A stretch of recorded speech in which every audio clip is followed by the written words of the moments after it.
Viewers, barely 4 days ahead of the first phase of elections, the Prime Minister's 78-minute-long interview with Smita Prakash of ANI has been broadcast by the news agency.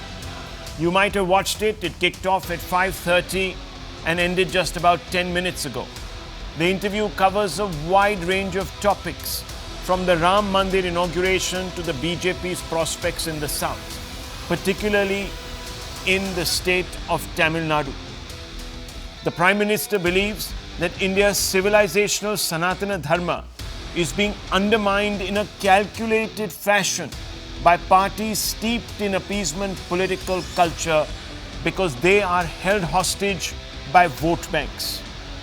The Prime Minister singled out the Congress party for blame. Modi said that because of this compulsion, not the BJP, but it is these opposition parties, particularly the Congress, that are divisive and are hell-bent on undermining the unity of the nation. To elaborate on this point, the PM took the example of the Congress antipathy to the construction of the Ram Mandir, which he believes is one of his foremost guarantees. The Prime Minister said that the reason why people are beginning to trust him when he announces a guarantee is because he almost always delivers. He used, of course, two examples. Article 370, which he said had been championed by the founder of the Jan Sangh, Shyama Prasad Mukherjee, who sacrificed his everything to see that reality. But finally, it was left to Narendra Modi to muster the courage to abrogate Article 370. And it is in that same breath, he said that while the Sangh, while the Jan Sangh, while the RSS, while the Saffron Parivar has always said that they were committed to the construction of the Ram Mandir, it escaped him why other political parties like the Congress that ruled India the most would have stood in the way of getting the courts to basically usher in a verdict sooner than later. Listen in first to what the Prime Minister said, viewers, in this interview. पहली बात है कि इसका राजनीतिकरण किसने किया और इसको आज की घटनाओं से मत, जब हमारा जन्म भी नहीं हुआ, हमारी पार्टी पैदा भी नहीं हुई थी, उस समय अदालत में ये मामला निपटाया जा सकता था, समस्या का समाधान हो सकता था। भारत विभाजन हुआ तो विभाजन के समय ये तय कर सकते हैं, चलो भाई इतनी इतनी चीज़ें ऐसा कर लो, वो नहीं किया गया। क्यों कि एक ऐसा हथियार हाथ में है जो हथियार वोट बैंक पॉलिटिक्स के लिए मजबूती का एक दांव है, इसलिए उसको पकड़ के रखा गया और बार बार उसको भड़काया गया। अदालत में अभी जजमेंट ना आए वहां तक कोशिश की गई। न्यायिक प्रक्रिया से होना चाहिए तो हमारा संविधान हमें कहता है और सरकार की तो जिम्मेवारी है, लेकिन उसमें भी अड़ंगे डालना, ये क्यों? क्योंकि उनके लिए ये राजनीतिक हथियार था। अब हुआ क्या, राम मंदिर बन गया तो उनके हाथ से वो मुद्दा ही चला गया। अब वो किसी को डरा नहीं पा रहे हैं कि राम मंदिर आ जाएगा, आ गया, कुछ नहीं हुआ, आग नहीं लगी कोई। दूसरा, इनकी प्रकृति, आप सोमनाथ मंदिर से लेकर के अब तक की घटनाएं देखिए, वे भारत की मूलभूत आस्थाएं, भारत का मूलभूत जो पिंड है, उसके प्रति नेगेटिविटी लेकर के ही देश में वो अपनी बातें, आप सारे पाप भूल करके, सारे आपके गुनाह भूल करके घर में आकर के आपको इनवाइट कर रहे हैं और नए से व्यवहार शुरू करना चाहते हैं। आप उसको भी उस पुराने मिजाज से ठुकरा दे, तब लगता है कि आपके लिए वोट बैंक एक बहुत बड़ी आपकी मजबूरी है। That's a very, very, very consequential charge being made by the Prime Minister. Remember, viewers, that for a very long time, a whole group of individuals has been saying that the only reason the Prime Minister committed the BJP and his government to construct the Ram Mandir was to actually put minorities, A, in their place, and B, build an almost exclusive Hindu society. Now, viewers, the Prime Minister has said that it is not the BJP that did so.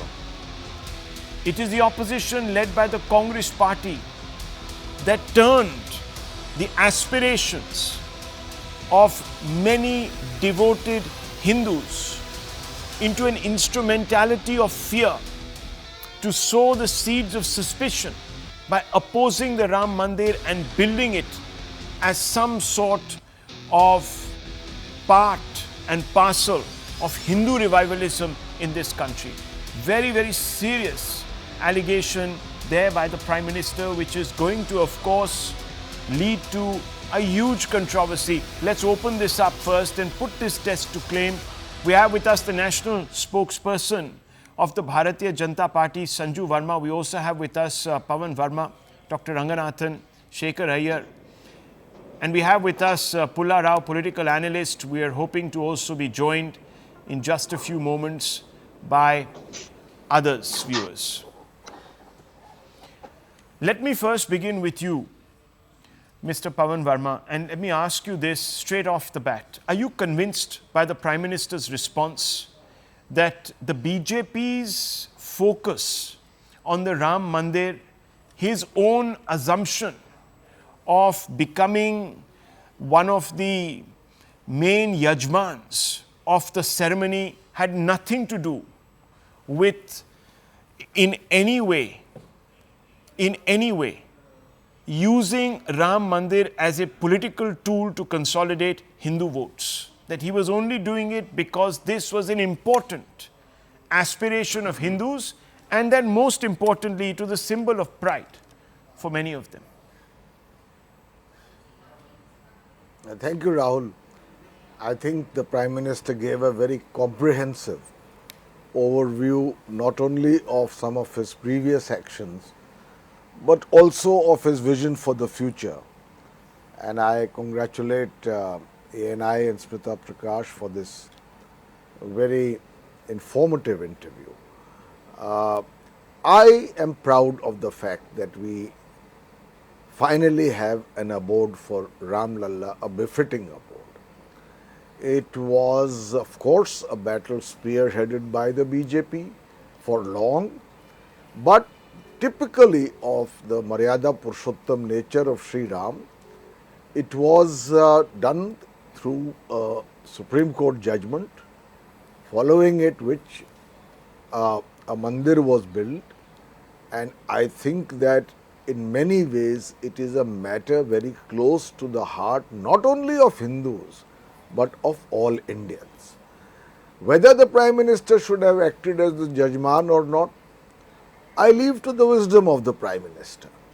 Whether the President should have been invited, I'll tell you why. I think that might be on your part a easy way of not addressing the central issue, Mr. Varma, because Jairam Ramesh, the Congress lead spokesperson or whatever he is, the media head in charge or whatever, basically he's come out and said, we are not doing business in the name of Ram like the Prime Minister. Hum Ram ke pujari hain.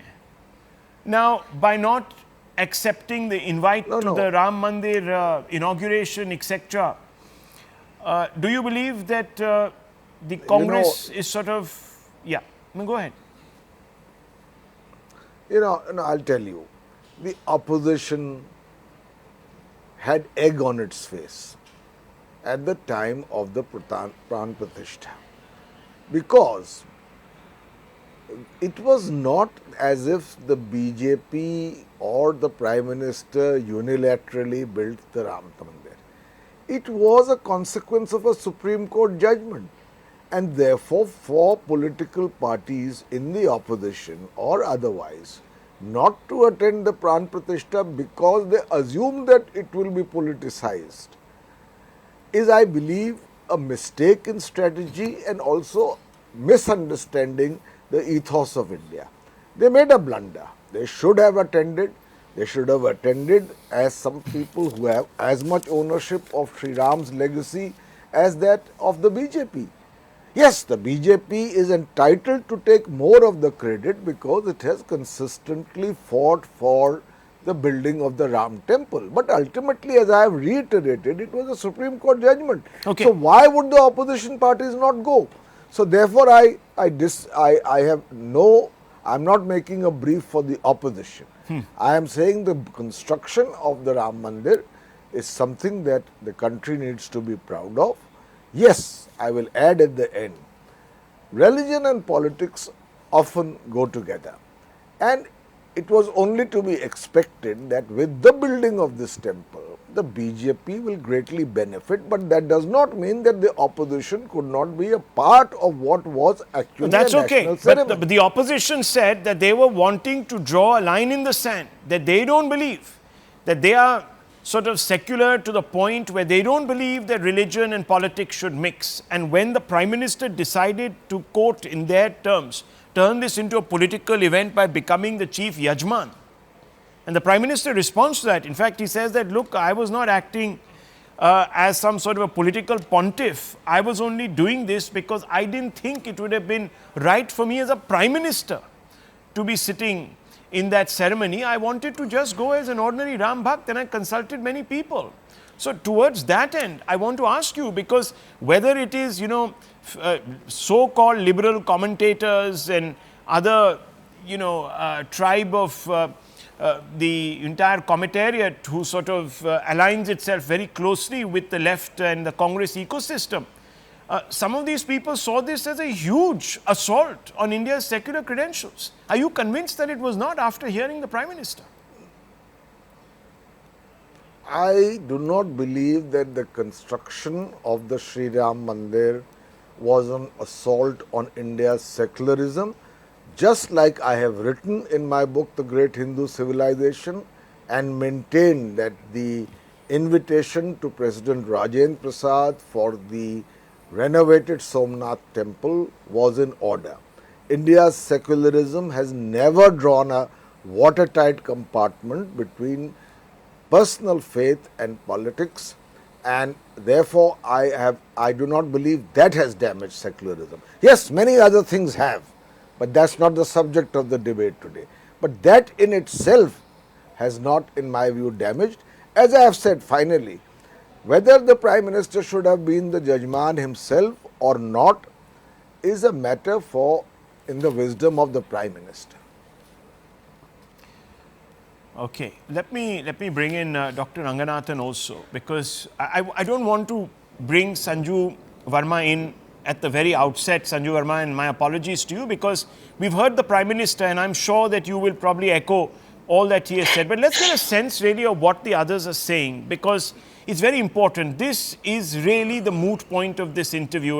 And Dr. Ranganathan, what do you make of this? Because I find it astonishing that the opposition at one level turned this into a political event by suggesting that the Prime Minister himself had turned it into a political event, when I didn't think there was much evidence to support that. And the reason why we have Pavan Verma here is because he doesn't always agree with the BJP's point of view. And I think, in all fairness to him, he's taken a very objective view. So clearly, then the opposition must be accused of the charge that the Prime Minister is making. Good evening, Rahul, and good evening to my fellow panelists. Not only must the opposition be accused, the fact remains that there is proof that what the Prime Minister said is correct. Let me give you that proof. Babar, in Jawaharlal Nehru's own words, quote, Babar was one of the most cultured and delightful persons one could meet. He did not destroy as his ancestors did. He was a gallant knight. There was no sectarianism in Babar, no religious bigotry, unquote. This is from Nehru's Glimpses of World History. Now let me tell you about Babar in Babar's word, quote, I was a wanderer for the sake of Islam. and I battled infidels and Hindus, determined to become a martyr. But thanks be to Allah, I became a Ghazi. This is Babar's own words from Babar Nama. Need I say more? Perhaps I do. Babar's tomb was visited by Nehru in 1959, by Indira Gandhi in 1968, by Rajiv Gandhi in 1976, and by Rahul Gandhi in 2005. None of them, none of them ever visited Ram Janamsthan, and most of them have refused the invitation when it was given to them. So the fact is before us. When I say most of them, I meant the Congress party, including Rahul Gandhi and Ms. Sonia Gandhi and Priyanka Gandhi. The evidence is before us. They did not, never considered the Ram temple, the building of it, the destruction of it, and the building of it as something civilizational. They always saw it as religious, and therefore they relegated it. This is the difference. And I must praise the BJP here, because I also, like Pavanji, believe that the building of the Ram temple is a lot to do with the Supreme Court judgment 5-0 rather than the BJP. But yes, it was the BJP, no doubt about it, that kept the flame alive. Had it not been for the BJP, the Ram temple, the building of it, would not be in the nation's consciousness. So yes, the BJP, there is a lot to be praised. BJP has a lot to do with this whole thing. But the fact remains, if you do not consider this as a civilizational issue, then you will not consider, and you do not consider Kashi as a civilizational issue, or Mathura as a civilizational issue, or every Hindu temple that has been demolished and our civilization brought to our knees, thinking that this will disappear by the invaders, then you are not Bharatiya, you are not Indian. You are someone from outside. The evidence is before you. Okay. Well, viewers, how will this now impact the vote, especially in Tamil Nadu and in the north? This is now becoming fundamental, because India is, at the end of the day, the majority population is a Hindu population. And I want to bring in senior journalist on this, Shekhar Iyer. Shekhar Iyer, this frontal attack, on the one part, is message to the northern belt, which is usually conflated with the Hindi belt, where the BJP is absolutely in a position right now to return to power with the same sort of majority numbers, overwhelming majority numbers that it had. And if it does, out of the 224 seats in the north, if it gets anywhere close to 200, all it needs is 72 more. From Gujarat, from Maharashtra, from Karnataka, from West Bengal, from the northeast, from Odisha, and of course, other parts of the south, to canter home past 270, perhaps 300, and perhaps even more. So this is not going to go very well as far as the Congress is concerned. If they were thinking of reviving, this was the area, this was the north. And if the north is exposed to this, it's going to become a huge problem. Well, Rahul, the Congress made a historical blunder. You remember when the verdict came from the Supreme Court, all the political parties, including the Congress, had welcomed the verdict, saying that this will put an end to a long-standing dispute and will bring in more harmony. And also, many community leaders, many Muslim community leaders also welcomed it. It was a sort of a closing the chapter. So finally, when the temple was ready, and the role of the BJP, rather the BJP government, was to empower the trust, which was charged with the construction of the temple, to see that everything was done on schedule, and the temple is provided all kinds of help from the local administration and as well as other things. Well, the Congress could have simply accepted the invite. Instead of that, what did we see? Not only they reject the invite, as the Prime Minister also said, he was surprised that the Congress did so. Not only that, you have had Rahul Gandhi himself leading the charge by the Congress that this is no Prana Pratishtha, there's nothing about this whole sacred thing, this is entirely an RSS event, complete to play down and make it appear as if it was just one thing that the BJP has commandeered. That did not go down well with other parties, even within the Congress. That is why you saw many Congress leaders personally making it to the temple as soon as the Prana Pratishtha was done. Yes. Similarly, even in Samajwadi Party, the same thing has happened. The other thing that the Prime Minister today pointed out, the so-called North-South divide over the Ram temple is total bunkum. He himself pointed out there are several temples in Tamil Nadu which are more than 1,000 years old. He even said that even the racialist movement leader, EVR, Periyar, his name is Ramaswamy. Yeah, Ramaswamy. You have had Ramachandran, Ramaswamy. Even the leading lights of the Dravidian movement have had Ram in their name. So even now, DMK leaders have been saying, no, this will not work here. Ramayana is not connected to us. Let me bring in. Let's throw this across to Tehseen Poonawalla, who's joined a little late on the debate. Tehseen Poonawalla, the Prime Minister has exposed the Congress and its acolytes, its satellite sort of political parties in the India bloc, as a grouping that demonized the Ram Mandir movement, the Ram Temple movement, which of course allowed for the consciousness of Lord Ram to spread through and allow for people to connect with this symbol of pride that resulted, of course, in the Ram Mandir for vote bank compulsions. And he's made some very, very pointed arguments, including the refusal of the Congress party to attend the Ram Pratishtha movement. And this, many people are saying, is a frontal attack on the Congress, which is going to cost it a lot, very heavily, at the hustings. Good evening, Rahul. Thank you for having me on the show, and apologies to you, your viewers, and to my fellow panelists for joining in late. There was a slight internet issue. Let me get quickly to the point. I heard the Honorable Prime Minister speak to Smita Prakash, and he's been speaking to a lot of channels. Here is the problem with what the Honorable Prime Minister says and what he does not address. Was Amit Shah ji also insulting Hindus when he had an invitation to vote for the Pran Pratishtha and he didn't go? Was the President of India insulting Hindus when she had an invitation to go and she did not go? And why was the President not there? Who asked the President not to come? Why was the President asked not to come? Was it by the Government of India? I'm asking her a rhetorical question so that the Prime Minister would be the center. I'm asking these questions because these are the questions people are asking. Why would the President of India, the head of our republic, whose government the Prime Minister is supposed to follow, not there? For the Prime Minister to speak about Ram Mandir, of course, it was Sri Rajiv Gandhi ji's last interview that he said the Ram Mandir must be built. He started his campaign from Ayodhya. But for the Prime Minister to speak about the Ram Mandir, I'm asking you, were the Manipur women not kids of Lord Ram? Were the women wrestlers not kids of Lord Ram? Were these exams being cancelled in Uttar Pradesh not kids of Lord Ram? Is a lack of employment not children of Lord Ram? He doesn't want to talk about Ram Rajya because he's failed on Ram Rajya. What was Raja Ram known for? Raja Ram known for Gokul Reet, Sada Chali Aaye, Pran Jai par Vachan. Na jaane kaun sa vachan pura kiya hai? Ek vachan pura nahi kiya. Na naukriyon ka. Today, CNN News 18 had an internal story that, listen, once this government comes back, Agniveer will be scrapped. What about those 2 lakh people whose jobs he's taken away? What about GST on oxygen? People who died for lack of oxygen. They were not children of Lord Ram?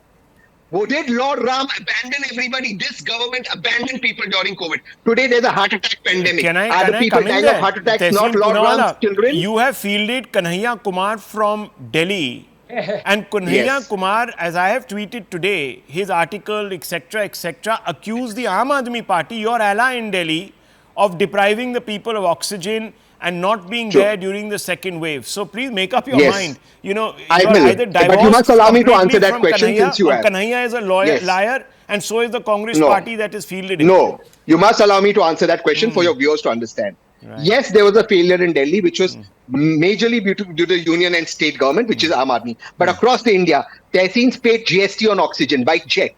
In Uttar Pradesh, what has Aam Aadmi Party got to do there? In Haryana, I have given oxygen to BJP MPs' relatives, where BJP MPs were twiddling their thumbs. Not one MP helped. Not one. I take that oxygen. Leave everything, Rahul. Leave everything. You see, I'm asking you. We are. 1 second, Rahul. I need 1 second. Just 1 second. I will end. 1 second. You want to know what frauds the Bharatiya Janata Party is? No, I can only tell you this. On the issue, I don't believe, 1 second, I don't believe you for a moment, Tehseen Poonawalla, because from the very beginning, when even the Jansangh and the RSS had no say in it, Nehru opposed the construction of Somnath.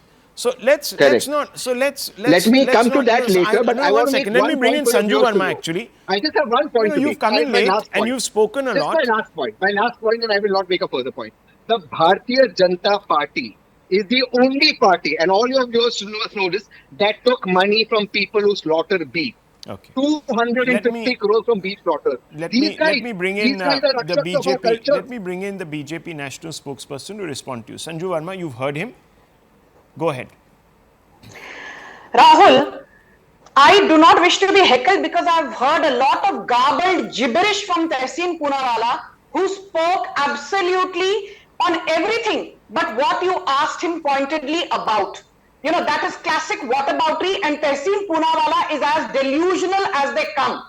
प्रधानमंत्री ने आज कहा, you know, while addressing about the autonomy of institutions, when Smita Prakash asked him about the election commission and electoral bonds, he quoted a Hindi saying, "Naach na jane aangan tedha."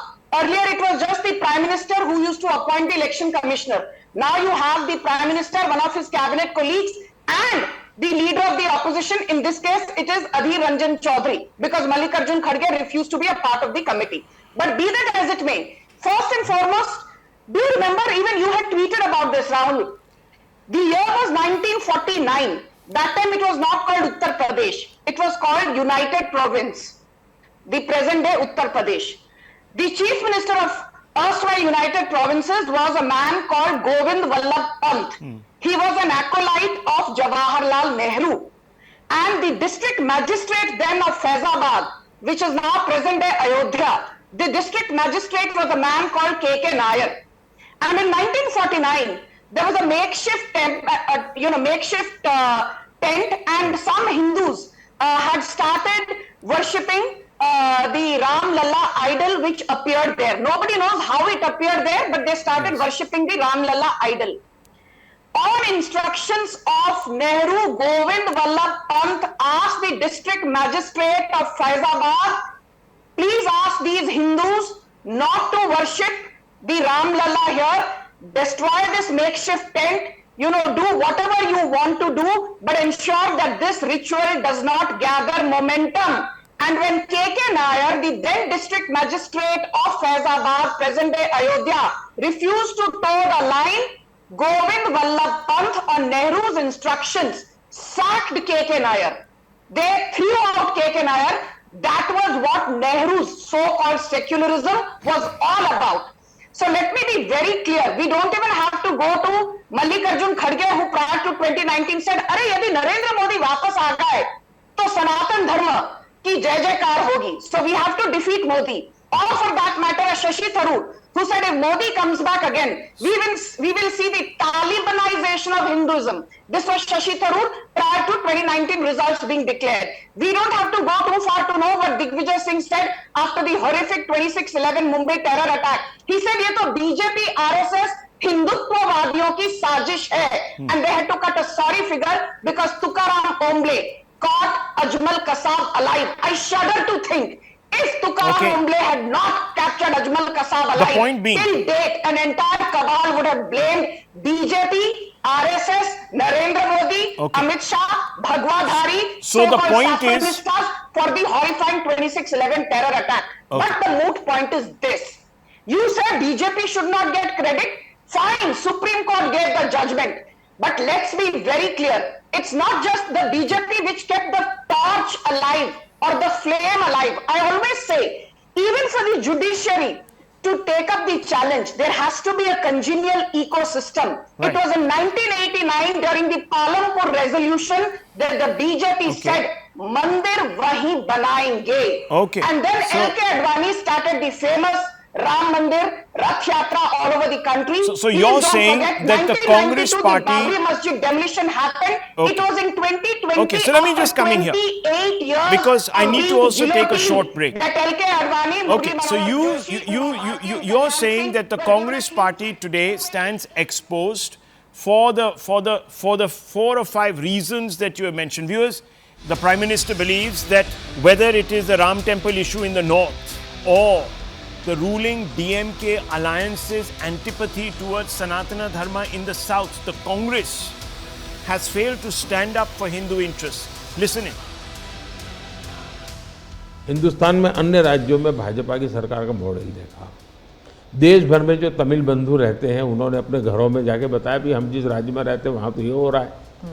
तो लोग स्वाभाविक तमिल प्रजा comparison करने लगी कि जो हवा खड़ा किया गया था ये तो अच्छा काम कर रहे हैं।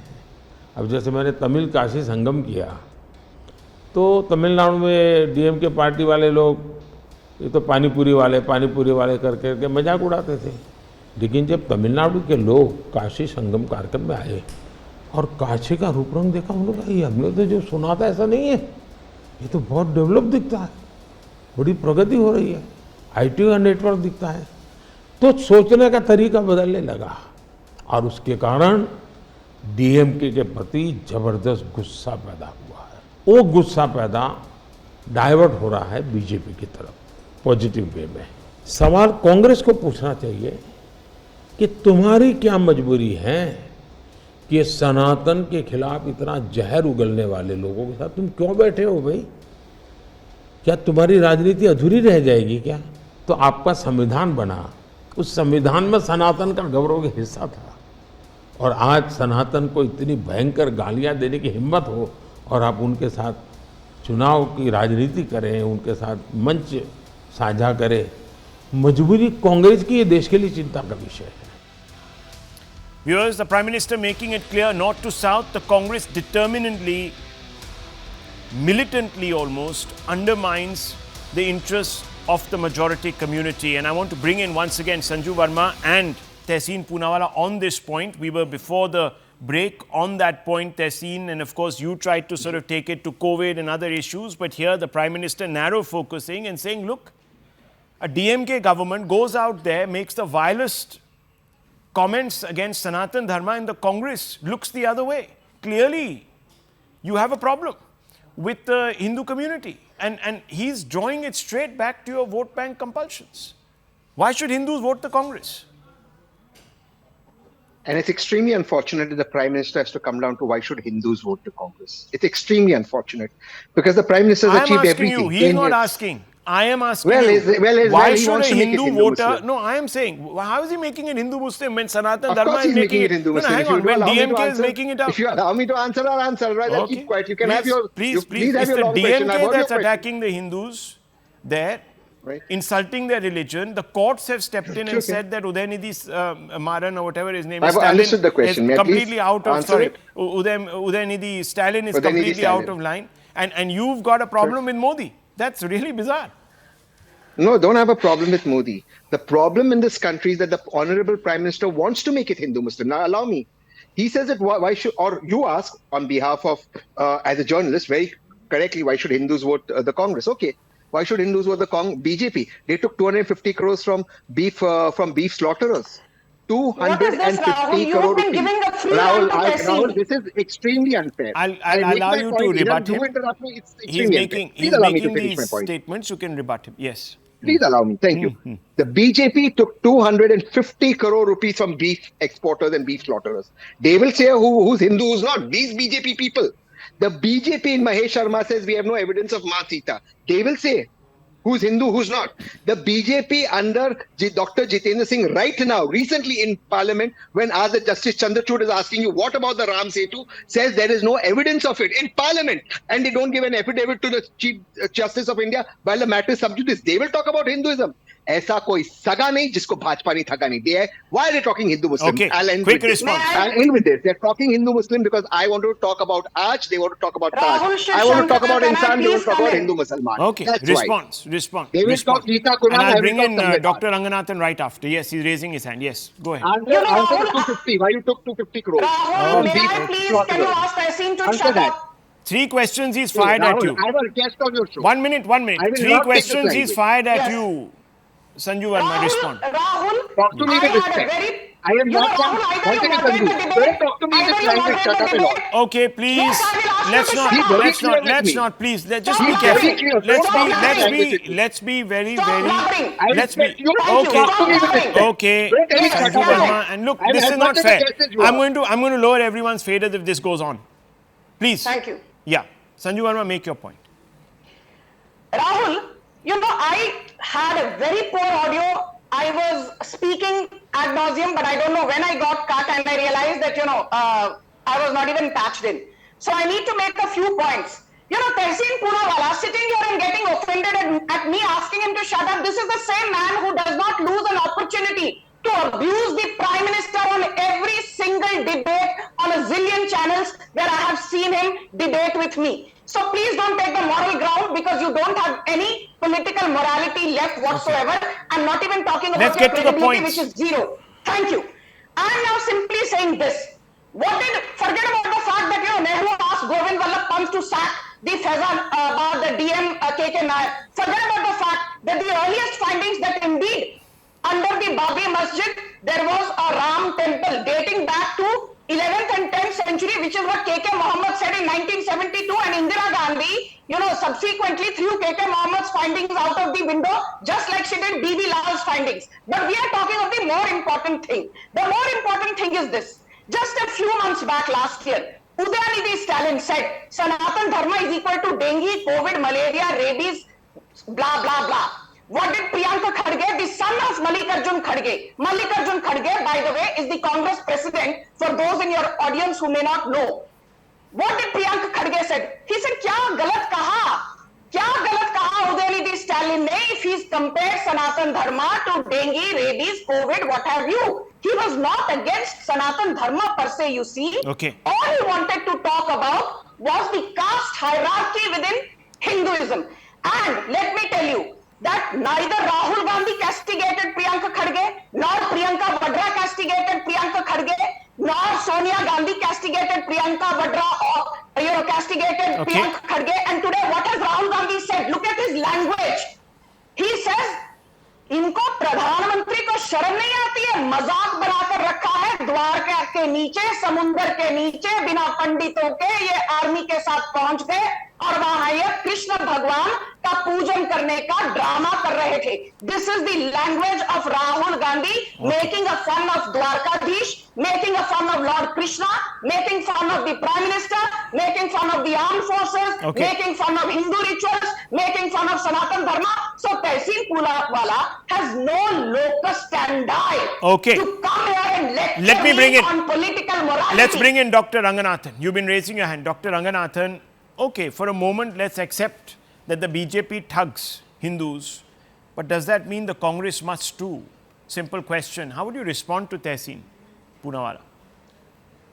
Rahul, I have very briefly a very small point to make. One is, it is no one's grouse.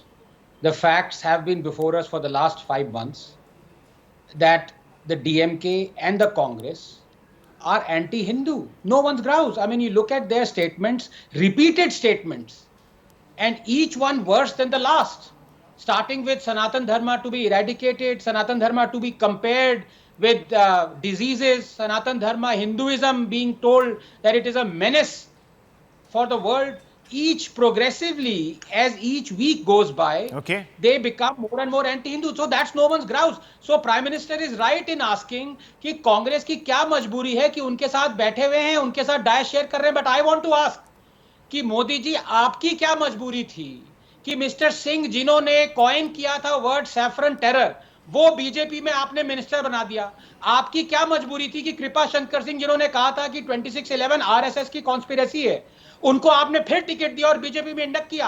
आप अपनी मजबूरी बताइए ना. कांग्रेस का मजबूरी तो हम जानते हैं, वो तो एंटी हिंदू हैं. क्या आप एंटी हिंदू हैं? Okay, quick one. I always can I come in, please, Rahul? This can I just come in for a bit, Rahul? Because he's made a pointed attack at BJP. Very quickly. I'm running out of time.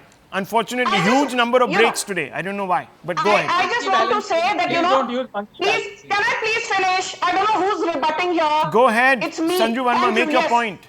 Yes. I always say, and with no offense to Anand Ranganathan, he has no sense of proportion. You're quoting Kripa Shankar Singh, but you're losing the bigger picture. आज यदि भव्य राम मंदिर में राम लल्ला की प्राण प्रतिष्ठा हुई है, that is thanks to Narendra Modi. यदि उज्जैन महाकाल कॉरिडोर बना है, thanks to Narendra Modi. यदि काशी विश्वनाथ कॉरिडोर बना है, thanks to Narendra Modi. Whether Mr. Ranganathan agrees or not, that's the harsh truth. That is why I call him a monkey balancer. With no offense. Okay. Well, look, viewers. Yes, Pavan Verma, very quickly. Pavan Verma. Yes, very quickly. Yes. No, please, you can't deprive your panelists of time like this. Unfortunately, I am not depriving you. It's the advertisers I have to suddenly make a point in. which is important. Yeah. Go ahead. No, I have to make an important point. Yes. You see, I was one of the first and among others who wrote, spoke and roundly condemned the language used by Mr. Udayanidhi Stalin. And incidentally, I am a very proud Hindu. I think I have written more books on it than the number of people on your panel list. But you have to understand that this positing of the North's interpretation of Sanatana Dharma with the South and claiming to be the only interpreters of what Sanatana Dharma should be is moving to very dangerous ground, and I'll tell you why. I condemn what Udayanidhi Stalin said. But do you think Tamil Nadu, one of the greatest repositories of the Hindu faith, has voted for DMK or Anna DMK repeatedly since the inspiration of the self-respect party of Periyar, then which became the Justice Party and then the DMK, because they hate Hinduism? No, they are Hindus, but 70% of them are backward castes and 20% are Dalits, and they have protested against the oppression, exploitation and discrimination in Hinduism, and Sanatana Dharma is an evolving concept. It's not written in stone for some party or leader to interpret as their monopoly. The Tamil Nadu people are as Hindu or perhaps more. You're absolutely right there, but Pavan Verma, let's not also forget that the faith itself is elastic enough to reform itself, and therefore you must give credit to people even who look Veer within. Savarkar. Exactly. Even Veer Savarkar. Now you are talking sense. Even Veer now you are talking Savarkar. sense. But what do they do with someone like Now, Veer even Savarkar? Veer Savarkar. How is Veer Savarkar been Veer treated in this Savarkar country? has written No, 1 second. extensively Good point. on social reform. Good point. And how did the Congress Seven label? Fast And how did the media. Congress He has label? spoken and criticized how did the Sanatana Dharma. Congress? How did the Congress label Veer Savarkar? They called him a. They called him a Coward. petty little coward. Petty little coward. You prove the point, Mr. Varma, actually. In your erudition, you actually proved the point. The point is, viewers, the point is, we have a situation where the Prime Minister has been able to expose the Congress's underbelly. The only thing that is going for the BJP right now is, of course, along with all those contradictions, the work that they have been able to do to satisfy Hindu aspirations. We'll take a very short break, viewers. We'll be right back.